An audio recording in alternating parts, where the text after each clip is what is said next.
Parole de Dieu quotidienne. L'identité et le statut de Dieu lui-même. Dieu est celui qui domine sur toute chose et qui administre toute chose.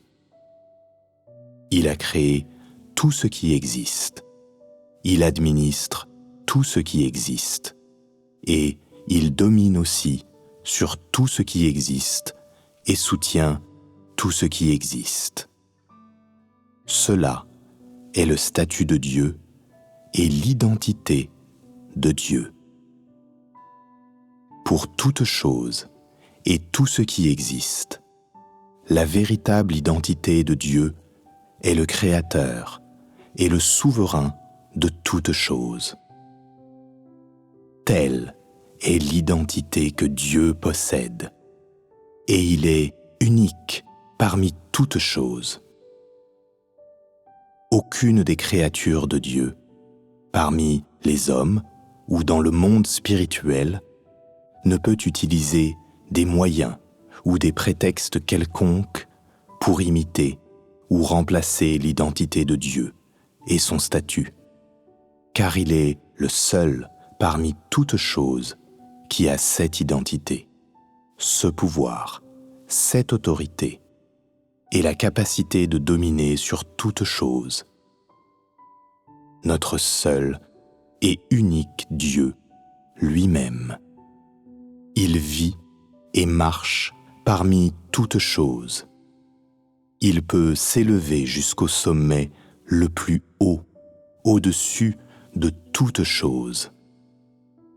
Il peut s'humilier en devenant un homme, devenant l'un de ceux qui sont de chair et de sang, se retrouvant face à face avec les gens et partageant heurts et malheurs avec eux. En même temps, il commande tout ce qui existe.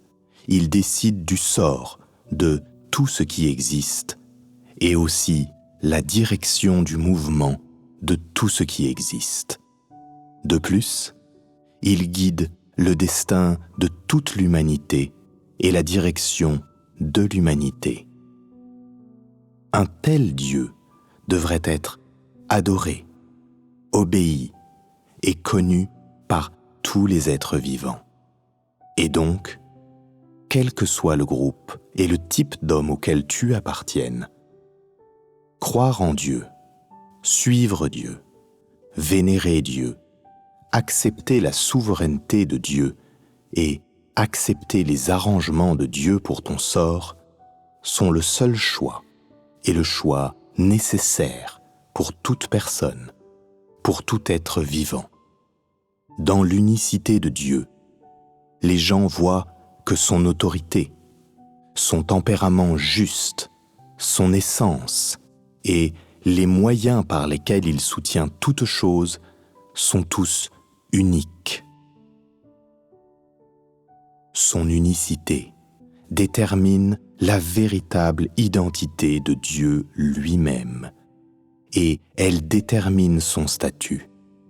Et donc, parmi toutes les créatures, si tout être vivant dans le monde spirituel ou dans l'humanité désirait se tenir à la place de Dieu, ce serait impossible, tout comme imiter Dieu serait impossible.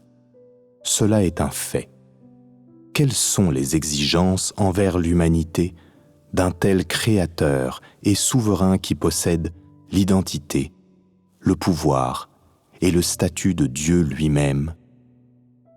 Cela devrait être clair pour vous tous, ici présents, aujourd'hui, et vous devriez le garder en mémoire.